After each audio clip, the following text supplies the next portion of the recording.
Behind them, a curtain moved at the hardware store across the street. No one stepped outside. No one intervened. Shaq knew this story. It had played out 1,000 ways in 1,000 cities. His size, his color, his calm, all of it could be misread. He knew the headlines before they happened. But today something inside him flickered. Not anger, not fear, but resolve. He reached into his hoodie slow, practiced, and pulled out his phone. He didn't dial 911. He didn't look at Carter. He simply tapped a number marked priority. It rang once. A voice answered. Authorization. It asked. Shaq spoke a simple code. The voice changed instantly. How can we assist, Mr. O'Neill? Carter's eyes narrowed. His hand hovered a breath away from his holster. Shaq spoke again. Calm. Measured. Put me through. He didn't need to say to who. The voice already knew. Across the street, more people peeked. Still, no one stepped forward. They watched like a show they didn't want to admit was real. The SUV hummed quietly. Untouched. The sun beamed down on the confrontation like it refused to look away. Then Carter's radio crackled. Unit 27, stand down. You are currently engaging a verified federal asset. Repeat, disengage immediately, and return to standard patrol. This is a direct order. Carter blinked. The voice wasn't from dispatch. It was military. Calm, authoritative, and recorded. For a full 5 seconds, no one moved. Then Carter stepped back. Just an inch, but enough. His hand dropped. His jaw worked open like he had something to say, but the words never made it out. Shaq lowered his phone and opened the SUV door.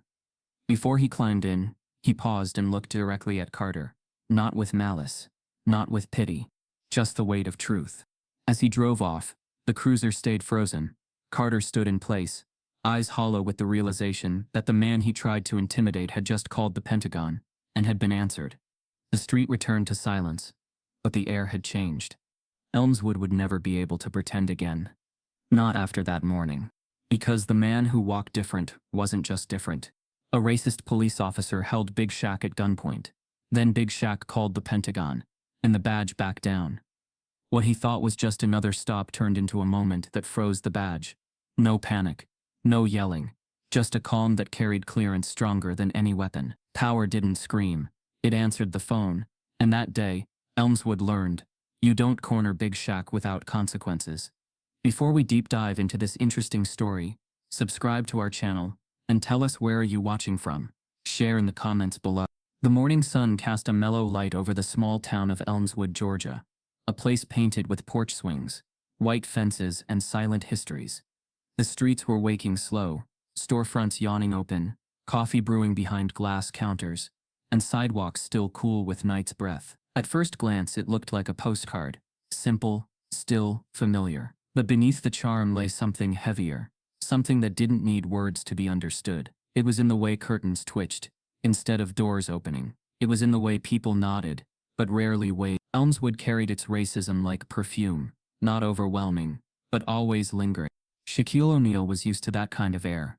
He had walked through thicker, darker versions of it all his life. But he chose to stay here, after retirement. Not because it welcomed him, but because it needed someone like him, towering at 7'1" with the quiet calm of a man who'd seen storms rise and fall. Big Shaq had built more in this town than the city council ever did. From youth shelters to small business grants, from community gardens to scholarships for black kids who'd never seen a college visit. His fingerprints were on every corner, and yet he walked like a ghost, admired, respected, but not truly seen. This morning, he stepped out of the Sunrise Youth Center, a building he funded from his own pocket, its walls painted in bright murals of young hope. He wore a gray hoodie and jeans, his gait slow and deliberate, as if his frame had learned how not to scare the ground. It walked on. He nodded to a custodian sweeping the curb. The man nodded back, curt, unreadable, the usual rhythm. But something was different today. The town felt paused. The birds still chirped. The air still hummed. But the space around Shaq felt stretched, like the world was holding its breath. A whisper of movement caught his eye. Not a person, not a sound, but a sensation, the kind of sixth sense that life had taught him never to ignore. He glanced toward the intersection ahead, and there it was. A black and white patrol car, parked, idling, angled just slightly off-center. almost like it wasn't just watching, it was meant to be seen watching. Shaq didn't flinch. He never did. He walked the way he always walked. Shoulders wide but soft, steps heavy but patient. He reached his SUV, unlocked it with a soft beep, and paused. Not to hesitate, but to register. He could feel it in his spine, eyes drilling into the back of his neck. A moment later, the cruiser rolled forward. No lights, no sirens, just slow, calculated approach. He turned slightly, catching a glimpse of the two men inside, both white. One, younger, fresh uniform, nervous eyes. The other, older, face carved with suspicion, jaw tight, Deputy Braden Carter. A name that had passed through local whispers and late-night diner conversations. A man who never raised his voice, but always raised eyebrows. He was the kind who followed protocol in ways that somehow always escalated for black men. No official complaints that ever stuck. But stories? Plenty. Shaq didn't move. He stood beside his vehicle, hands in full view, not because he had to, but because he knew what came next. The cruiser came to a stop a few feet away. The passenger stayed seated, but Carter stepped out slowly, adjusting his belt like he was suiting up for war. "Morning," he said, voice flat. Shaq responded with a nod. Carter looked him up and down, then to the SUV. "This your vehicle?" Shaq didn't smile. "Yes, sir, registered in my name." Carter stepped closer, not enough to crowd, but enough to shift the balance of power. The younger deputy stayed inside, eyes flicking between the dash and the scene. Carter didn't ask for ID. He didn't explain a violation. He just watched, measured, like a man looking not for answers but for an excuse. "You mind popping the trunk?" Carter asked. Shaq raised an eyebrow. "I do. Unless there's a reason." Carter's lips tightened. "You seem defensive." Shaq exhaled through his nose. Not a laugh, not anger, just control. "I seem prepared," he said. For a second the air cracked with tension. Not from shouting or movement, but from the kind of unseen collision that only two men who understood power could share. One man wore a badge. The other wore presence. Behind them, a curtain moved at the hardware store across the street. No one stepped outside. No one intervened. Shaq knew this story. It had played out 1,000 ways in 1,000 cities. His size, his color, his calm, all of it could be misread. He knew the headlines before they happened. But today, something inside him flickered. Not anger, not fear, but resolve. He reached into his hoodie, slow, practiced, and pulled out his phone. He didn't dial 911. He didn't look at Carter. He simply tapped a number marked priority. It rang once. A voice answered. "Authorization?" it asked. Shaq spoke a simple code. The voice changed instantly. "How can we assist, Mr. O'Neill?" Carter's eyes narrowed. His hand hovered a breath away from his holster. Shaq spoke again. Calm, measured. "Put me through." He didn't need to say to who. The voice already knew. Across the street, more people peeked. Still, no one stepped forward. They watched like a show they didn't want to admit was real. The SUV hummed quietly, untouched. The sun beamed down on the confrontation like it refused to look away. Then Carter's radio crackled. "Unit 27, stand down. You are currently engaging a verified federal asset. Repeat, disengage immediately, and return to standard patrol. This is a direct order." Carter blinked. The voice wasn't from dispatch. It was military. Calm, authoritative, and recorded. For a full 5 seconds, no one moved. Then Carter stepped back. Just an inch. But enough. His hand dropped. His jaw worked open like he had something to say, but the words never made it out. Shaq lowered his phone and opened the SUV door. Before he climbed in, he paused and looked directly at Carter. Not with malice, not with pity, just the weight of truth. As he drove off, the cruiser stayed frozen. Carter stood in place, eyes hollow with the realization that the man he tried to intimidate had just called the Pentagon and had been answered. The street returned to silence. But the air had changed. Elmswood would never be able to pretend again. Not after that morning. Because the man who walked different wasn't just different. He was prepared, connected, and seen. The roads of Elmswood shimmered under the rising sun, their aging asphalt veins quietly leading from one slow-moving neighborhood to another. The town was just beginning to stir, but for Shaquille O'Neal sensed it, not in sound, but in the rhythm. Something was trailing him. As he pulled out from the narrow lot beside the Sunrise Youth Center, His SUV glided smoothly down Jefferson Avenue, the neighborhood rolling past in its usual sleepy stillness. But in the rearview mirror, a new shape crept into view. A black and white patrol cruiser slid around the corner like it had been waiting. Its timing was too deliberate to ignore. Shaq didn't brake. He didn't speed. His hands rested calmly on the wheel. He had nothing to hide, and far too much to lose. The cruiser fell in behind him, just a hair too close, its presence as loud as a siren that never turned on. He glanced briefly at the mirror. 2 officers inside, both white, faces stiff, unreadable. But there was no mistaking the expression of the man in the driver's seat. Deputy Braden Carter. The name carried a weight in Elmswood, mostly passed along in hushed conversations at backyard barbecues and whispered warnings from mothers to sons. Carter had a badge, a clean record, and the kind of smirk that dared anyone to prove the rumors right. He was never filmed, never caught, but stories of incidents followed him like smoke. Stops that went too long, searches that went too far. Always technicalities, always policy. His presence now, unprovoked and unannounced, told Shaq everything. The cruiser's lights didn't flash. Instead, it simply blinked its headlights once, as if the message was more personal than procedural. Shaq exhaled slowly and signaled right. He pulled up along a stretch of curb across from a local florist that hadn't yet opened. Before he could shift into park, the patrol car angled in behind him, boxing him in with quiet precision. Doors opened. 2 uniforms stepped out. Carter approached from the driver's side, his partner, Deputy Lowe, from the rear. Lowe's posture was tighter, his eyes scanning, nervous but silent. Carter, by contrast, moved with the confidence of someone who never questioned whether he belonged in control. One hand rested on his belt, inches from his holster, and the other swung casually at his side. He walked like a man who believed the situation was already his. Shaq rolled down the window.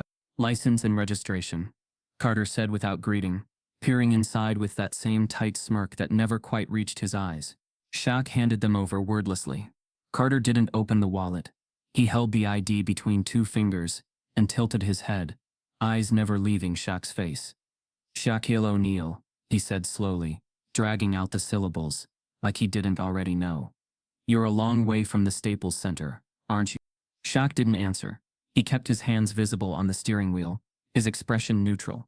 He had learned over decades of fame, injustice, and self-control that silence often spoke louder and safer than words. Lowe took the documents and moved back toward the cruiser, presumably to run them. Carter stayed. He shifted his weight slightly and stepped closer. "You in town for anything in particular?" he asked, tone still casual but laced with intent. "I live here," Shaq replied evenly. "Help out at the youth center."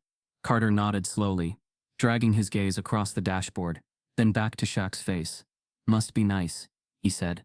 "SUV like this, custom plates, out-of-state registration, generous for someone who just helps out." "It's all in my name," Shaq said, his voice calm but steady.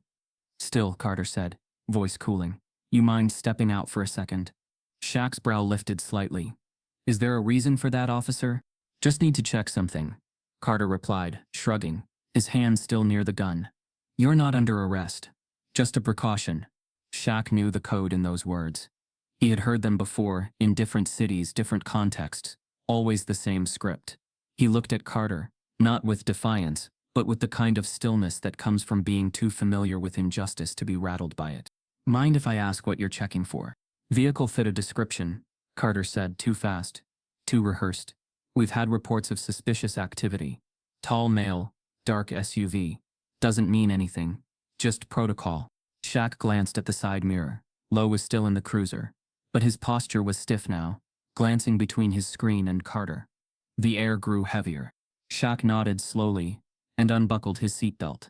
As he opened the door, Carter instinctively stepped back, hand twitching slightly near the holster. Shaq moved slow, deliberate. He stood fully upright, all 7 feet of him catching the sun just as it cleared the top of the florist's roof. The height difference was almost theatrical, but Shaq didn't lean into it. He simply stood, grounded and present. Carter motioned for him to step toward the back of the vehicle. Shaq did, with quiet grace. He felt eyes on him, someone behind a curtain, across the street, a dog walker, who paused mid-step, a man leaning on a mailbox pretending not to stare. Elmswood was watching, and yet, no one was stepping forward. Carter made a small circle around the vehicle, running his eyes over every inch like he expected to catch a ghost in the tailpipe. He stopped near the trunk and turned. "Pop it open," he said. Shaq didn't move. "You got a warrant for that?" he asked. Carter smiled, but it wasn't kind. "Nothing to hide, right?" Shaq didn't answer. He pulled his phone from his pocket. Carter stiffened. "Hey," he said sharply. "Let's not make this." But Shaq already had the phone to his ear. The gesture wasn't fast, wasn't aggressive. It was deliberate, controlled, the kind of call made not out of panic, but purpose. Carter didn't recognize it yet. But he was. One ring, then a voice. Shaq spoke clearly. "Put me through." The pause that followed wasn't long, but it shifted the air. Carter's radio crackled again, this time with more urgency. "Unit 27, confirm current interaction." Carter responded into his shoulder mic. "Tension now visible. Traffic stop. Individual's name." But before he could finish, the voice on the other end returned. "Stand by. Clearance review in progress." Carter frowned. Lowe stepped halfway out of the cruiser, confusion etched into his face. Shaq remained still. 10 seconds later, the voice returned. It wasn't a dispatcher. It wasn't local enforcement. It was clear, composed, and ranked. "Deputy Carter, stand down. Immediate disengagement. You are in contact with a protected federal associate under Pentagon watch. This interaction is being logged and monitored." Carter froze. The radio stayed silent for a heartbeat. Then two. Then Carter stepped back, the mask of confidence breaking just slightly around the edges. His hands dropped away from the weapon. The arrogance drained from his shoulders like someone had flipped a switch. Shaq didn't smile. He didn't gloat. He simply ended the call, placed the phone back in his pocket, and waited. Carter muttered something under his breath and walked back toward his cruiser. Lowe avoided Shaq's gaze entirely. Within a minute, the cruiser pulled away. Shaq stood on the curb a moment longer, watching the street return to its still southern quiet. The sun was higher now. The florist had unlocked its door, and somewhere behind a curtain, someone let out the breath they didn't realize they were holding. Carter's face didn't show fear. Not yet. Just control. Or the illusion of it. He had built his years on it, holding just enough threat in his silence to make most men shrink. But Shaq wasn't most men. And more than that, Shaq wasn't shrinking. "Step away from the vehicle," Carter commanded again, more force in his tone this time. It was an order spoken through clenched teeth, as if trying to muscle respect out of thin air. His partner, Deputy Lowe, stayed near the cruiser, unsure whether to intervene or vanish. His eyes darted back and forth, reading both men like a bad book he couldn't put down. Shaq didn't resist. He moved with slow precision, stepping to the edge of the curb. He didn't raise his hands, but kept them visible, loose by his sides. He'd spent a lifetime learning how to be seen without being feared. A losing battle, more often than not. In this moment, every inch of his frame was measured against a threat level. Carter was writing in real time. There was no shouting, no lunge, no sudden trigger. And yet the tension twisted tighter with every second. Carter took a half step closer, his voice lowering. "You don't get to intimidate me with size, Mr. O'Neill. That won't help you here." Shaq's expression didn't shift. He simply looked at Carter, not down at him, not around him, through him. A gaze that had no interest in superiority, only clarity. "I'm not here to intimidate anyone," Shaq said, his voice calm, deep, and anchored. "But I won't be disrespected either." Carter flinched slightly at the reply, though his stance remained stubborn. "You think being famous puts you above the law? I think being black puts me under a microscope," Shaq replied evenly. "And I know the difference between enforcement and harassment." Carter's jaw flexed. The trigger finger on his right hand didn't twitch, but the skin around it did. There was an edge rising in him now. Not rage, but something colder. A kind of reflex that didn't respond well to resistance, even when wrapped in civility. "Turn around and place your hands on the hood." Shaq tilted his head, just a fraction. He didn't argue, but he didn't comply. Instead, he reached slow and deliberate into his hoodie pocket. Carter's voice snapped out, "Don't move your hands like that."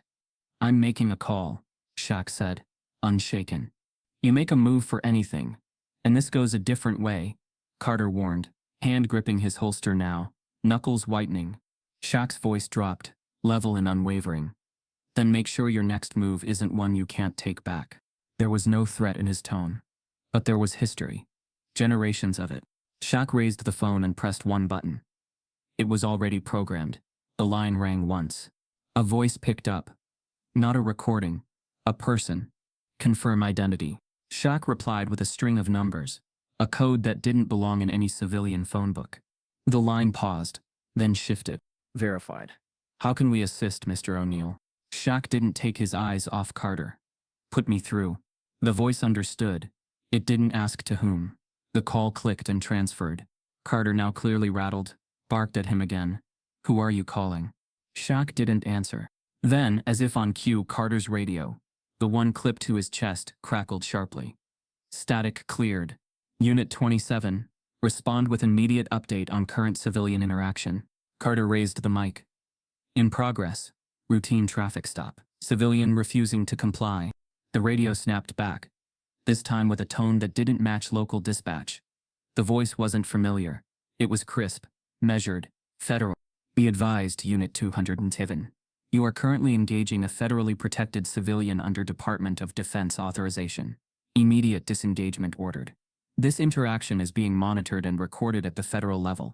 The words landed like a dropped weight. Lowe's mouth opened slightly. His eyes locked with Carter's. For a second, the entire town, every parked car, every porch swing, every breath held in nearby homes, seemed to press inward on Carter. The weight of his assumption cracked across his face, and in that single moment, his grip on the situation slipped entirely. Shaq lowered the phone without a word, and placed it back in his pocket. His stance hadn't changed. He didn't move forward or back. He didn't gloat. He didn't smile. He simply watched Carter realize what the rest of the world was about to find out. This wasn't just a celebrity. This was a man whose influence ran deeper than headlines, whose legacy had earned a different kind of respect, not for who he was in front of the camera, but who he'd become behind the scenes.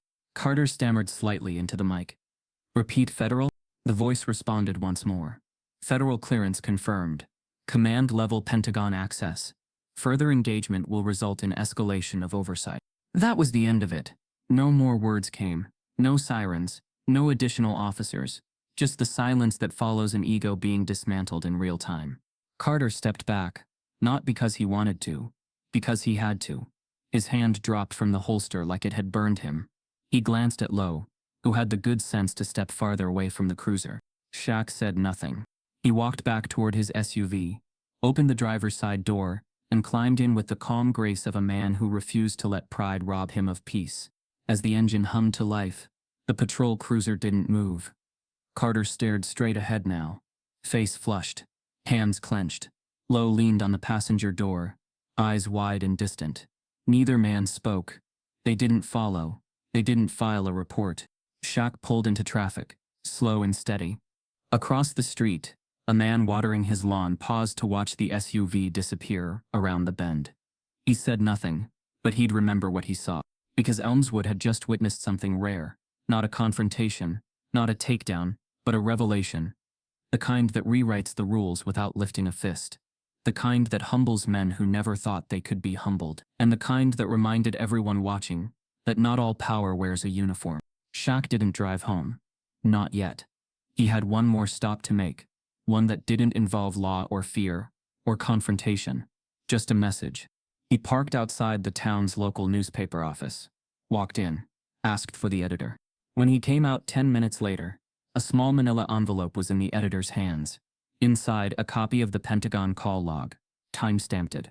Recorded, authorized for release. Shaq offered no explanation. Truth travels slow here, he said quietly. Help it move a little faster. Then he left. Outside, the town carried on, pretending to forget, pretending nothing happened, pretending the world hadn't just shifted on a sidewalk under a blue Georgia sky. But the air was different now. And Carter? He'd never be the same again. In a fortified intelligence compound, buried beneath Arlington's federal corridors, the sterile glow of overhead lights cast a pale sheen across rows of file cabinets, each drawer labeled with dull precision. Among them, behind a reinforced door, monitored by retinal scanners, and silent guards with unreadable expressions, was a drawer that rarely opened.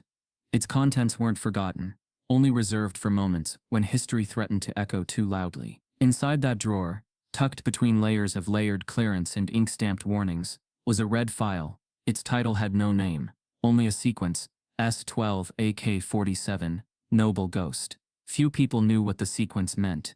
Even fewer had permission to open it. Colonel Trenton Vale did. Vale wasn't just a decorated military officer.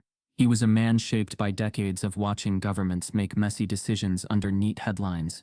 He had served in Kosovo, led intelligence teams in Fallujah, and survived the Washington bureaucracy longer than most men. With a conscience, he didn't talk unless he had to, and when he did, it wasn't to explain. It was to act. That morning, he sat alone in his office, as the alert pinged his secure channel.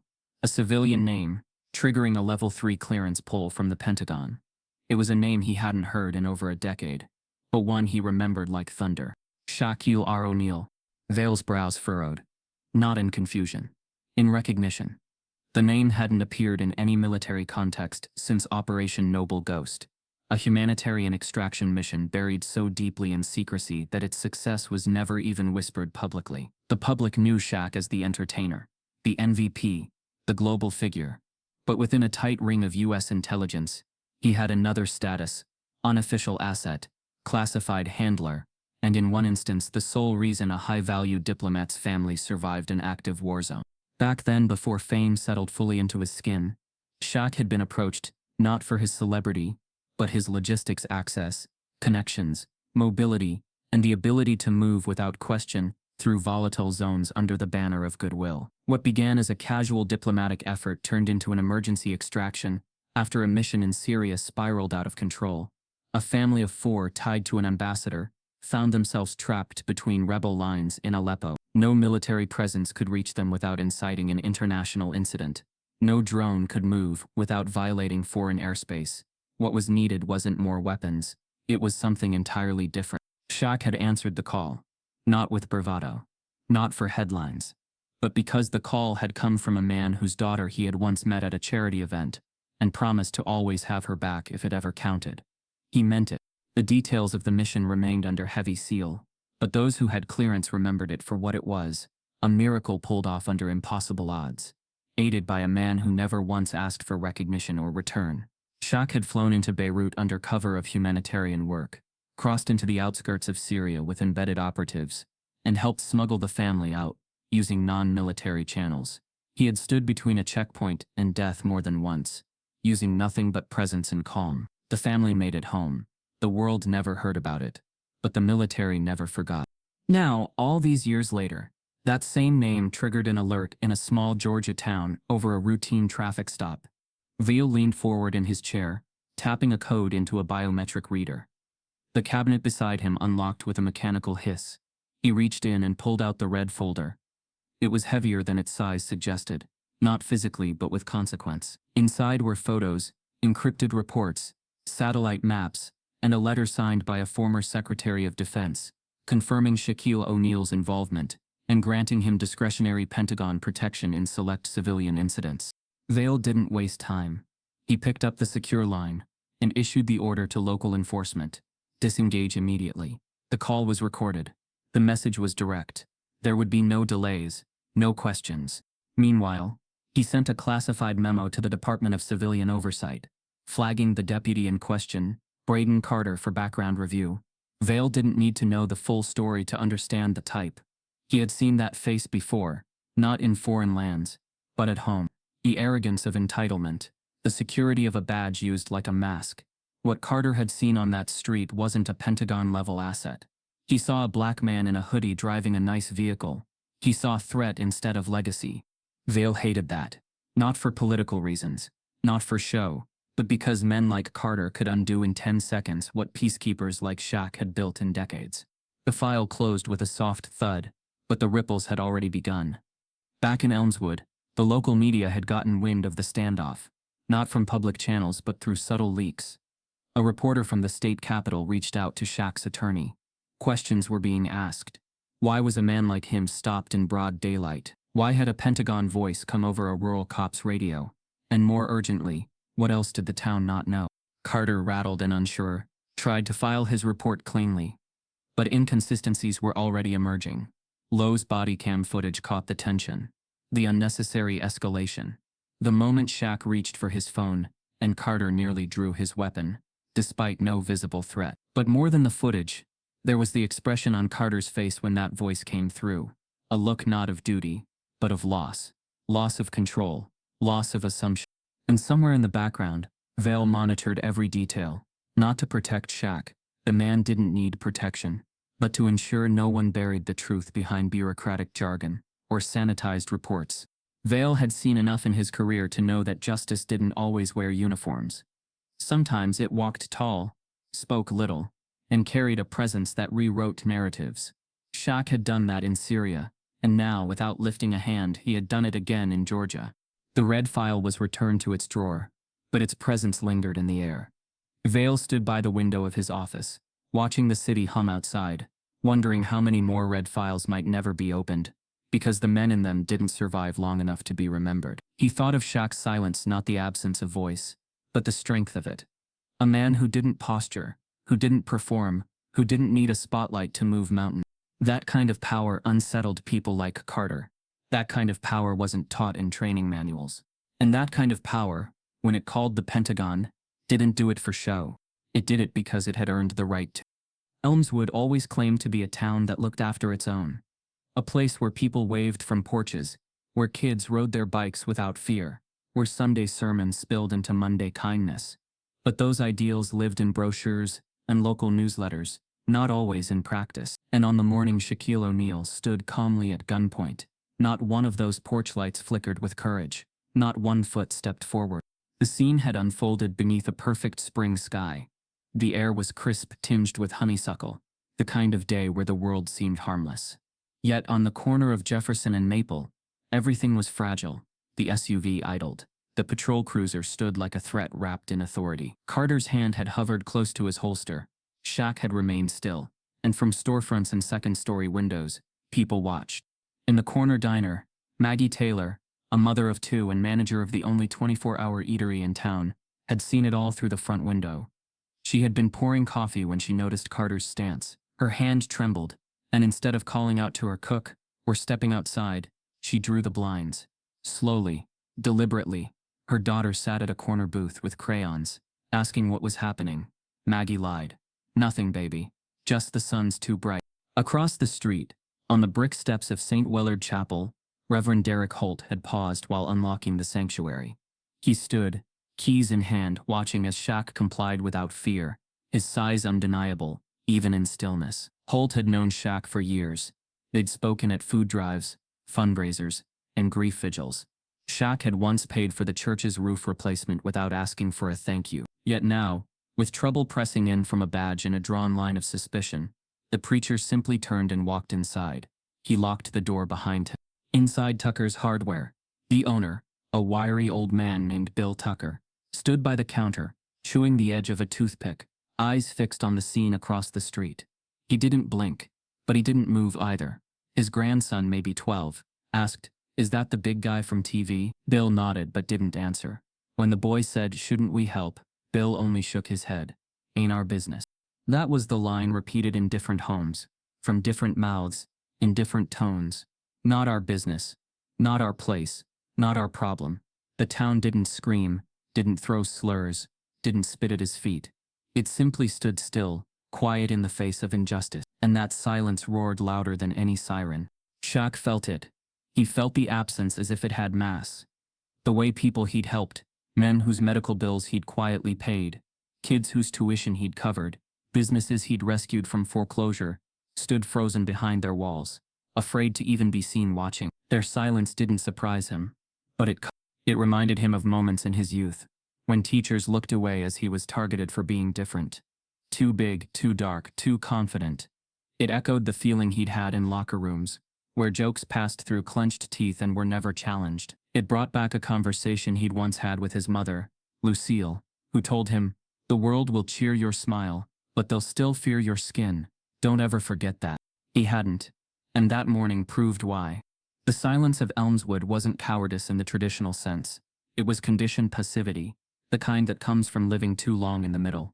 Not cruel, not brave, just comfortably complicit. It was the silence of a town that liked the idea of progress, but not the discomfort of confronting what still lingered beneath their civility.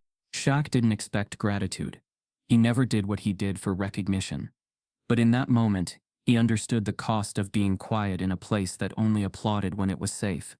The same people who invited him to ribbon cuttings and photo ops now watched him like he was a stranger with a trigger.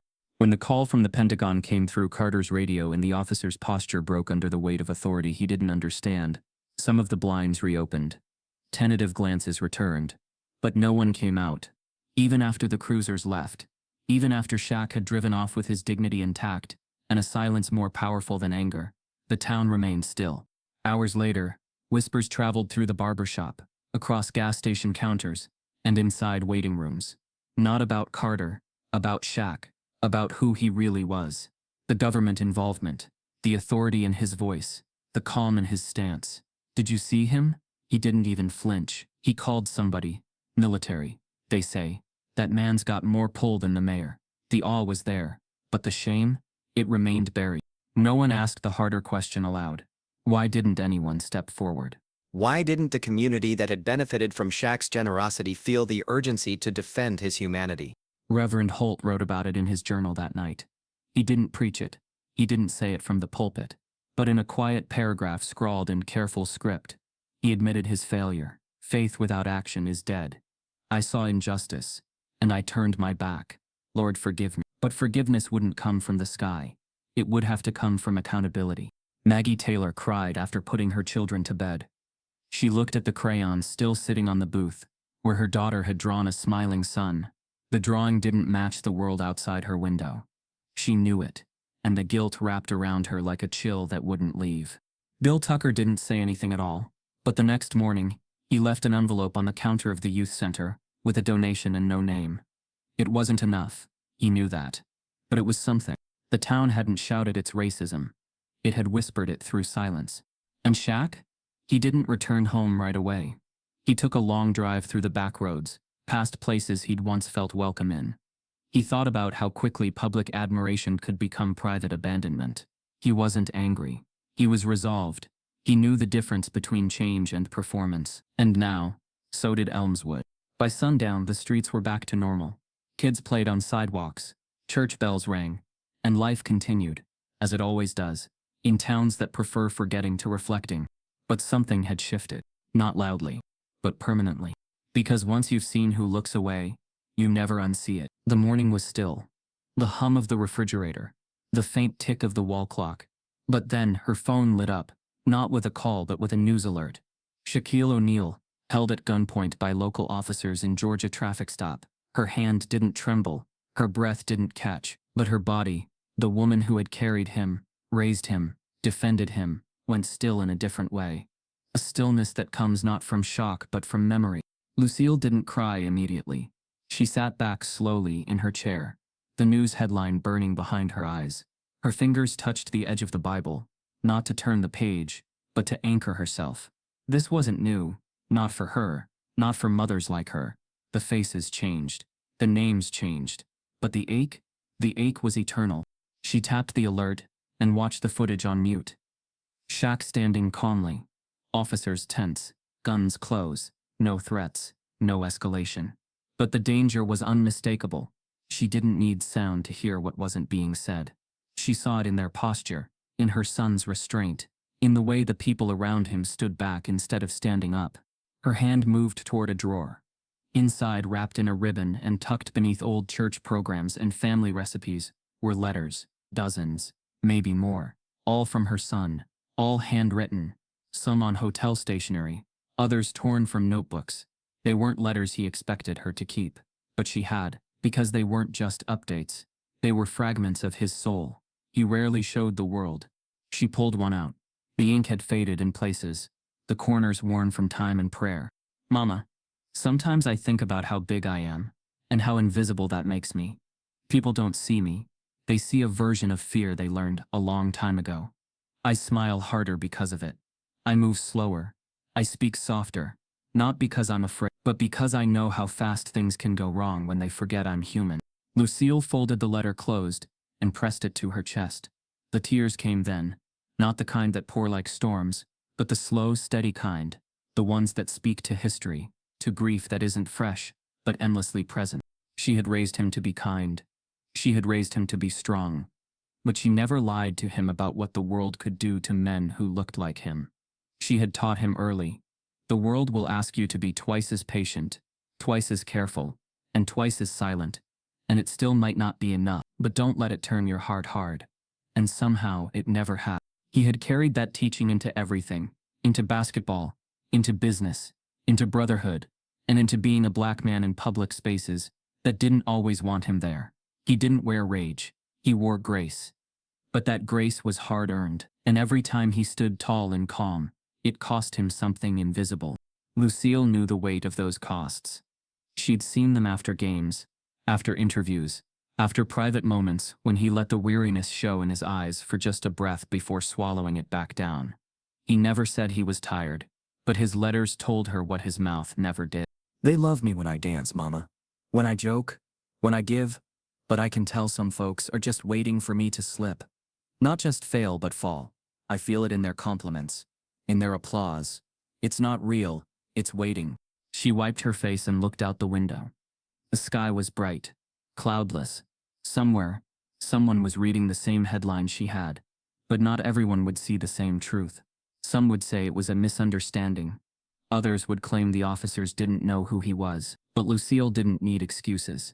She had lived through enough to know the difference between accident and assumption. This wasn't about celebrity. This was about identity. Her son had been profiled, not as an icon, but as a black man in a hoodie driving a nice car in a white space.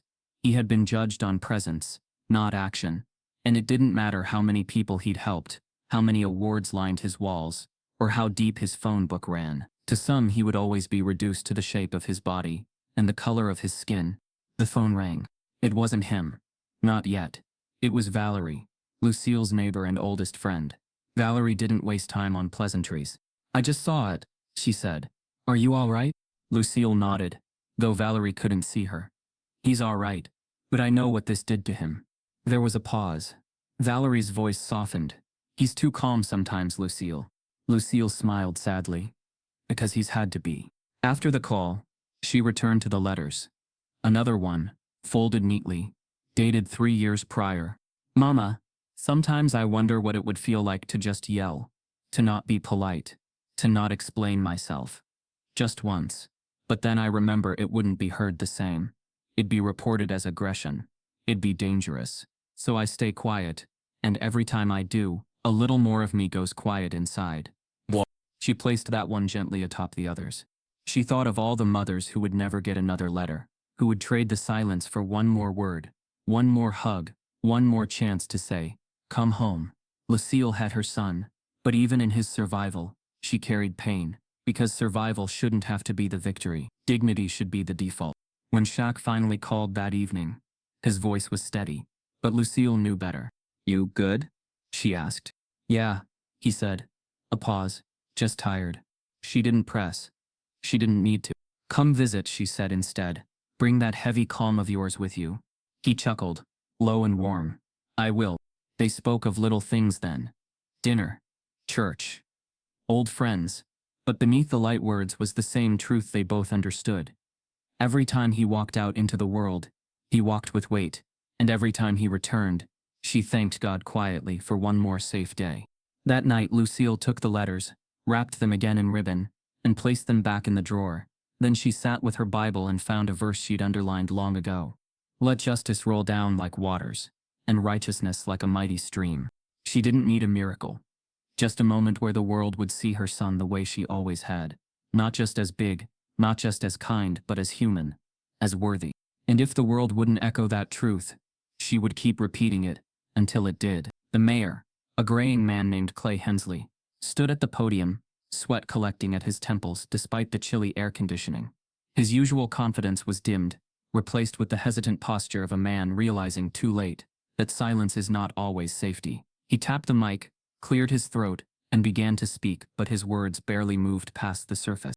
"We're here today in the spirit of understanding, of accountability," he said, his tone flat. "To open a space for community voices after the recent incident involving Mr. Shaquille O'Neal." He glanced toward the third row, where Shaq sat, not surrounded, not flanked, just present. His frame nearly swallowed the wooden seat, but he looked more grounded than imposing. There were no attorneys beside him, No team of publicists or security, just him. His stillness spoke louder than anything Hensley could say. Cameras were not allowed, but nearly everyone had their phones tucked in hand, ready to record, to document, to witness, because everyone knew this was no ordinary meeting. It was a reckoning. A woman from the back stood first. Marla Kent, the florist whose shop had been a silent witness to the standoff. Her voice cracked as she addressed the room. "I watched it happen from my window," she said. "And I didn't move. I didn't call out.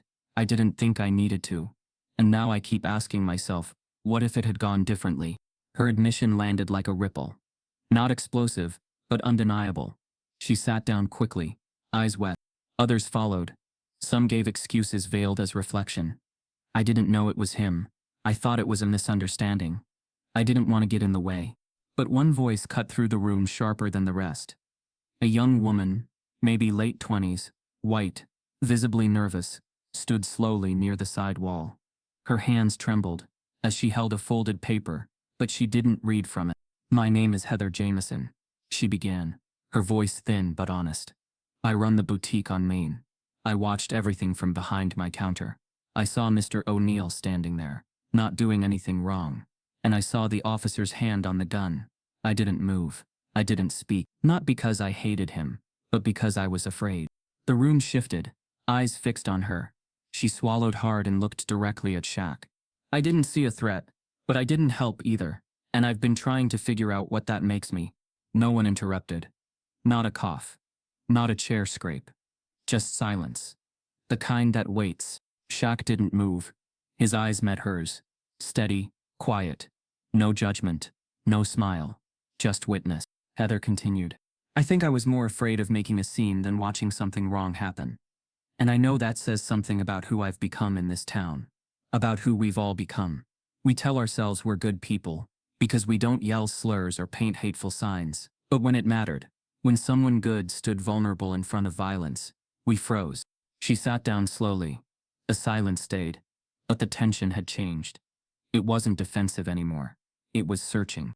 Mayor Hensley stepped aside as Shaq rose. The metal chair creaked beneath him, and the room straightened involuntarily, as if summoned by presence alone. He didn't move to the podium. He simply stood where he was, feet planted, eyes sweeping slowly over the room that had once called him a hometown hero. "I'm not here to punish anyone," he said. His voice was low, resonant, every word weighted. "I'm not even here for an apology." He paused, letting the silence answer for him. "I'm here to ask a question. A simple one." He waited, letting the quiet do its work. "What would have happened if I wasn't me?" That single question felt like a spotlight, not on him but on the room. If I didn't have a history, a platform, if I didn't have people who answered when I called the Pentagon, if I was just some other tall black man in a hoodie with an out-of-state license plate, what would have happened? There was no response. There couldn't be. "You all know the answer," Shaq continued. "That's what's eating at you. Not because you're all racist, but because deep down, you know the system we live in allows for a man to be judged, profiled, and nearly gunned down without cause. And most of you watched it and hoped it would pass. And it did. This time, a few heads lowered. Others didn't. But no one looked away. I built parks here, funded schools, paid hospital bills for folks I didn't know. And still, one officer looked at me and saw a problem. And the rest of you looked and saw inconvenience, not urgency, not injustice, just something you hoped would resolve itself." He exhaled slowly. "I'm not angry. I'm disappointed. Because I believed we were better than that. I believed that if something like this happened, the community I gave to would stand for me. But you didn't. Not in the moment that counted. You let it sit. Not for shame. For truth." "This isn't about me."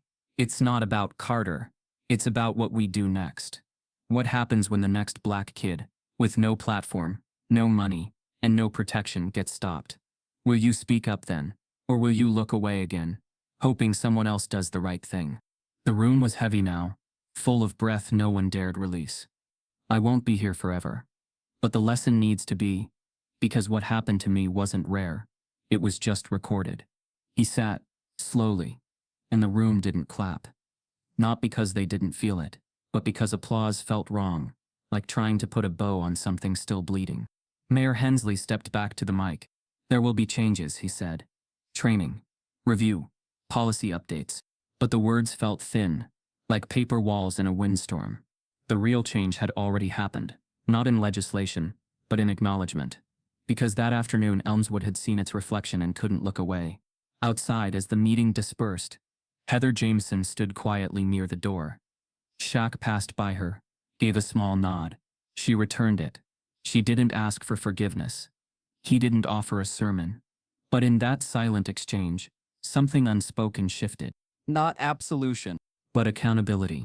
And maybe, just maybe, that was enough to start again. The badge was gone before most of Elmswood even heard the full story. There was no public firing, no late-night arrest, just a quiet administrative leave filed into county records with the kind of bureaucratic language that flattened reality into protocol. Pending investigation, standard review, internal reassessment. But the truth, as always, refused to stay buried, and what unraveled in the weeks that followed was not just about Deputy Braden Carter. It was about a system that had long enabled men like him to wear uniforms without consequence. Carter didn't speak to the press. His statement, brief and filtered through a county spokesperson, painted the incident as a misunderstanding. He claimed he didn't recognize the civilian, had acted within department training, and regretted that tensions escalated. But beyond the press release, things were moving, and they were moving fast. A week after the town hall, a team of federal agents from the Department of Justice's Civil Rights Division arrived in Elmswood, unannounced. No red carpet, no press conference, just black SUVs, formal suits, and laptops already logged into encrypted databases. They weren't there for headlines, they were there for the truth. At the heart of their inquiry wasn't just the encounter with Shaq, it was the pattern Carter had left behind.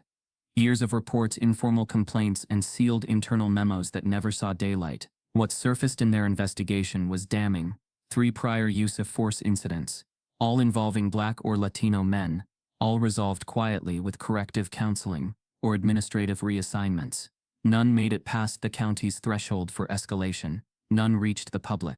But now, with federal scrutiny involved, and Shaq's name attached, nothing stayed hidden for long.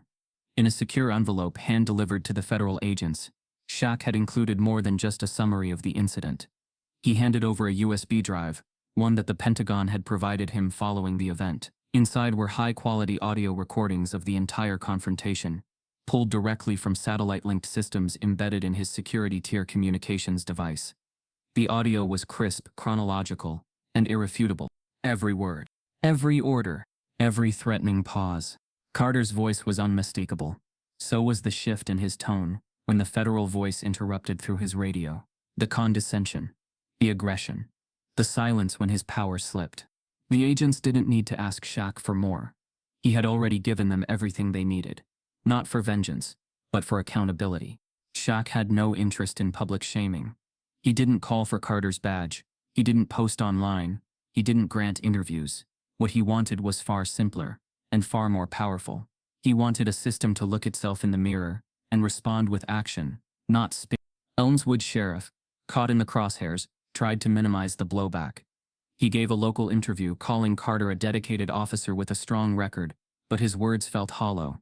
Days later, when the DOJ confirmed the reopened cases, the sheriff's office quietly updated their website. Carter's profile disappeared. Still, Shaq remained silent.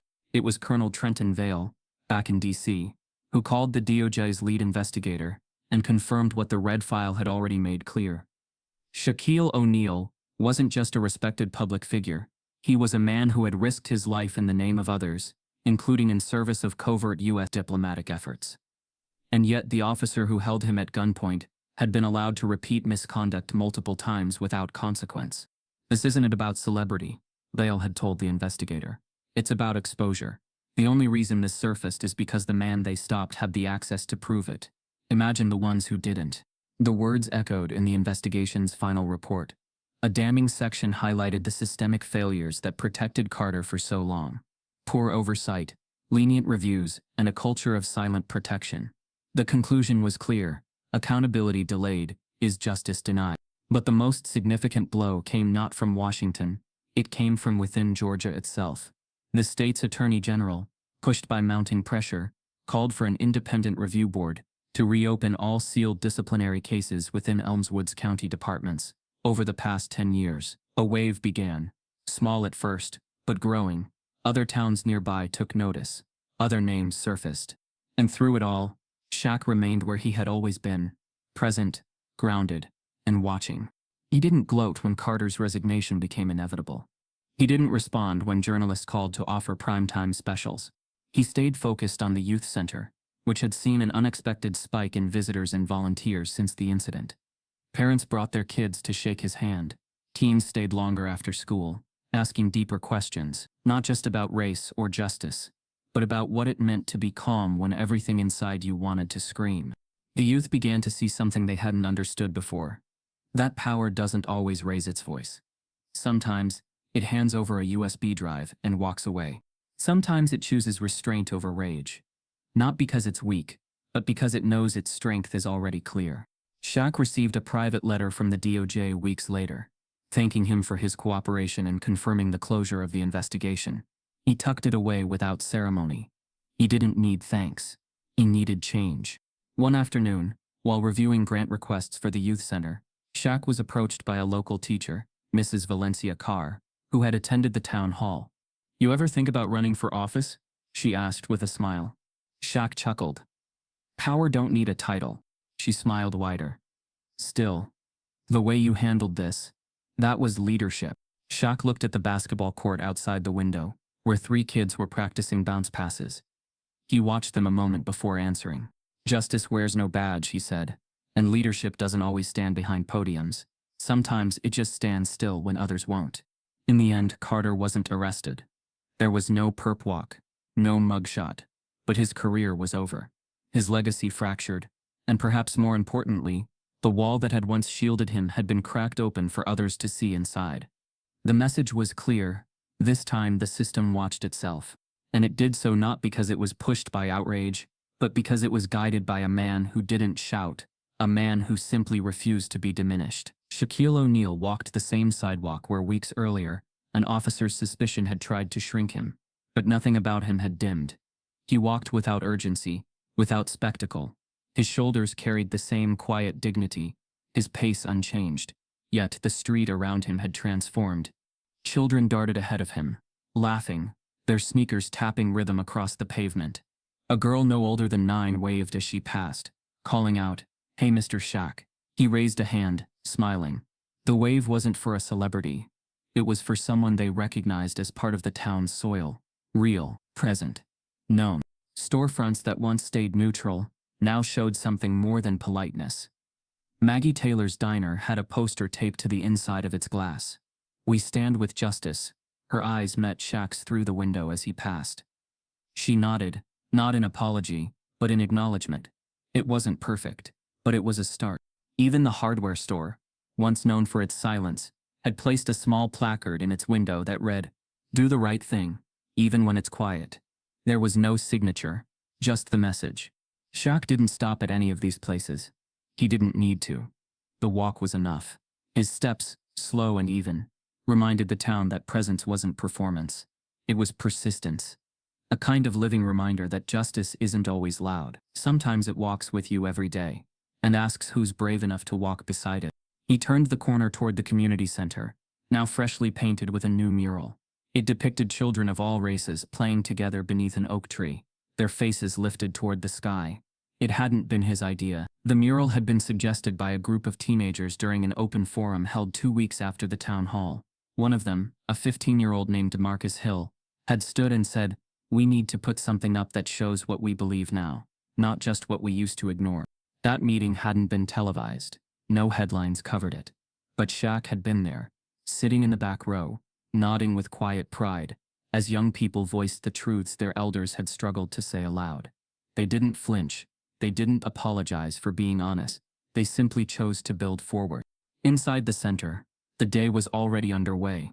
Volunteers unpacked food donations. Tutors prepared lesson plans for the afternoon reading sessions.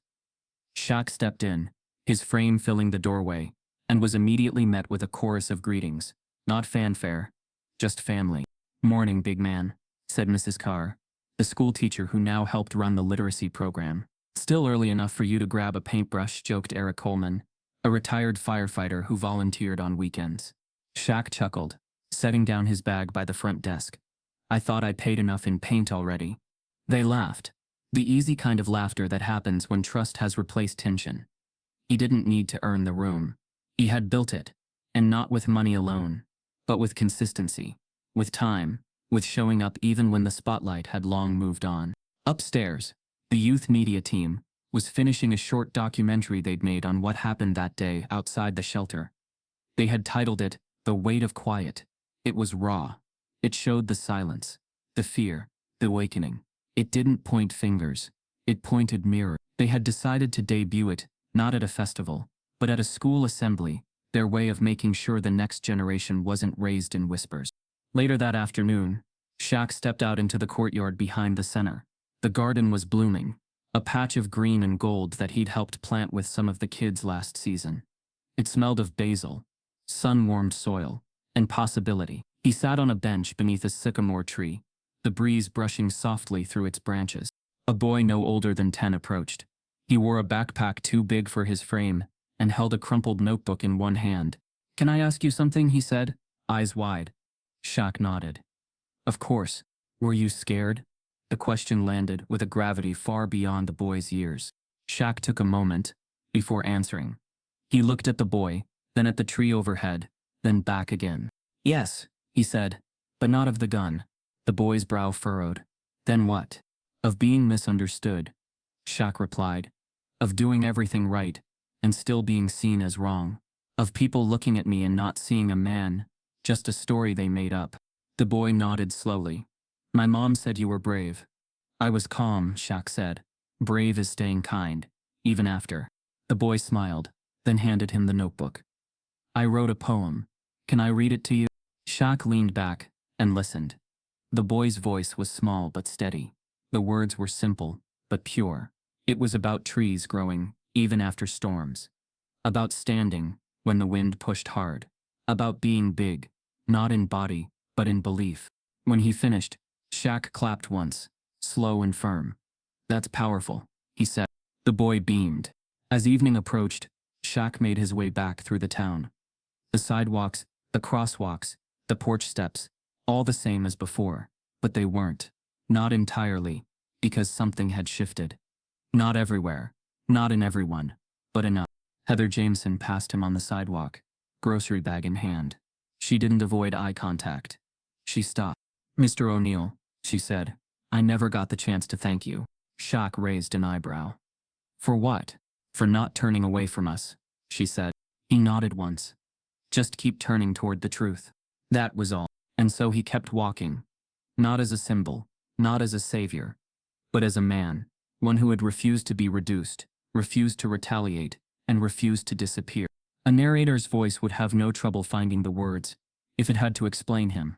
They called him a threat, because he stood tall, because he didn't yell, because he dialed power without raising his fist. But the truth was, he didn't need to fight. He was the fight. Quiet, patient, and impossible to ignore. And Elmswood? It would never be the same. Because once you've seen what stillness can do to power, you don't forget the man who walked different. Still different. Still whole. Still walking. If this story made you pause, don't let that pause end here. Use your voice where silence once stood. Ask better questions. Stand longer in uncomfortable truths. And the next time power walks past you quietly, walk with it.